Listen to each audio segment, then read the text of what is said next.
Hey friends, how are you? Yuvraj के बारे में सुना है आपने? मिले तो नहीं होंगे, अगर मिले होते तो ये वीडियो तो ना देखते आप। आत्मा तो यमराज ले जाते हैं, बाकी इस शरीर के साथ दुनिया क्या क्या करती है देखते हैं इस वीडियो में। गुड बाय जितना आसान इस मूवी का टाइटल है, काम उतना ही उल्टा मुश्किल चुना गया है। मौत and death, comedy, thrill, suspense, तीनों चीज़ें ही इस मूवी में मौजूद हैं, लेकिन किसी की मौत पर मूवी बनाना बहुत ही यूनिक आइडिया है। वाओ। तो जनाब, मूवी की स्टोरी शुरू होती है गायत्री देवी के मौत के साथ। गायत्री देवी दुनिया से जा चुकी हैं और पीछे छोड़ गई एक बहुत ही ज़्यादा मज़ेदार परिवार।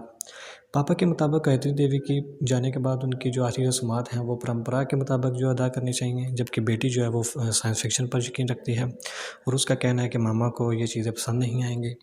अब इस वर्ल्ड वॉर 3 का सोल्यूशन कौन देगा? बाप और बेटी के दरमियान जो सुलह कौन करवाएगा? जी हाँ जनाब, जवाब देने आते हैं खुद भगवान इस दुनिया में भूत के रूप में। जी हाँ जनाब, इस मूवी में भगवान का भूत भी मौजूद है। दो चीज़ें जिनसे इंसान सारी ज़िंदगी लड़ता है वो है साइंस वर्सेस फेथ। जी हाँ, इस मूवी में साइंस वर्सेस फेथ को अपने ही अंदाज में मिस्टर धूत जो है समझाते हैं। साइंस वर्सेस फेथ का आपस में कितना गहरा ताल्लुक है ये मिस्टर धूत समझाएंगे अपनी अलग ही स्टाइल में। देखो बॉस, गुड बाय एक फील फ्री मूवी है जिसके अंदर रोमांस का और एक्शन का मौका नहीं मिलेगा आपको। सवाल सिंपल है, मौत के लिए ज़िंदगी बनी है या ज़िंदगी के लिए मौत? अरे ठहरिए, कहीं आप भी तो इस गोल चक्कर के अंदर नहीं फंस गए। फिल्म का सब्जेक्ट बहुत ही ज़्यादा इंटरेस्टिंग है, लेकिन अलग अलग तरीके की ऑडियंस अलग अलग तरीके के साथ इसके साथ कनेक्ट करेगी। कुछ को तो बहुत ही ज़्यादा इंटरेस्टिंग मूवी लगेगी, कुछ के लिए होगा ये टाइम वेस्ट। हमेशा हम लोग मूवी को आईक्यू से जज करते हैं, लेकिन इस फिल्म के मेकर ने पब्लिक की इमोशंस को टारगेट किया है। सब्जेक्ट तो है ही बहुत ज़्यादा यूनिक, लेकिन उसको दिखाने का जो तरीका है वो और भी ज़्यादा मस्त है, जो कि सबसे मुश्किल टारगेट था। देखो बॉस, किसी की मौत के अराउंड थ्रिल की बजाय कॉमेडी को ढूंढ के निकालना बहुत ही बड़ा चैलेंज था। छोटी सी गलती की वजह से पूरी की पूरी मूवी बर्बाद हो जाती है। वैसे बस मेरी बातों को सुनकर और अमिताभ सर को इस मूवी के पोस्टर पर देखकर एक दफ़ा आपके माइंड में पीकू का नाम गूंज चुका होगा, लेकिन नहीं जी, ठहरिए, ये मूवी उससे टोटल अलग है। पीकू तो एक जर्नी फिल्म थी कि यानी जिसमें कोई मंजिल नहीं है, छोटे बड़े रास्तों पर अपनी खुशियाँ तलाश करना। लेकिन गुड बाय मूवी के अंदर जो इसका सबटाइटल है वो है ज़िंदगी वर्सेस कहानियाँ। यानी कि इंसान तो चला जाएगा लेकिन उसकी यादें बाकी रह जाएंगी। यानी इंसान के जाने के बाद उसकी हर एक कहानी उसकी फैमिली लिखती है। वो क्या लिखते हैं, कैसे लिखते हैं, क्यों लिखते हैं, वो उन्हीं पर डिपेंड करता है। इस मूवी की सिचुएशंस पर कॉमेडी को छुपाया गया है, यानी कि ना चाहते हुए भी आपकी हंसी निकल जाएगी। सो बॉस, इस मूवी में आपको सेंटी करने के लिए इसके म्यूज़िक की पूरी जिम्मेदार अमित त्रिवेदी जी ने उठाई है। इस फिल्म में सीन्स के दरमियान डाले गए टोन्स और सॉन्ग्स के जो लिरिक्स हैं वो किसी भी टाइम आपकी आंखों को गीला कर सकते हैं।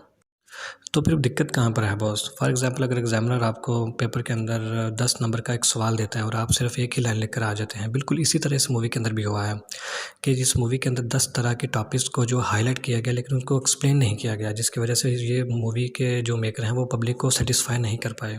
अगर आप मुझसे पूछे तो मैं खुद को नीना गुप्ता की तारीफ़ करने से रोक नहीं पा रहा हूँ कि इस मूवी के अंदर मौजूद यूथ की नेशनल क्रश रश्मिता जिसमें मौजूद हों और नीना गुप्ता उनको भी अपनी शैडो के नीचे छुपा लें, इसको कहते हैं स्क्रीन ज़बरदस्त प्रेजेंट।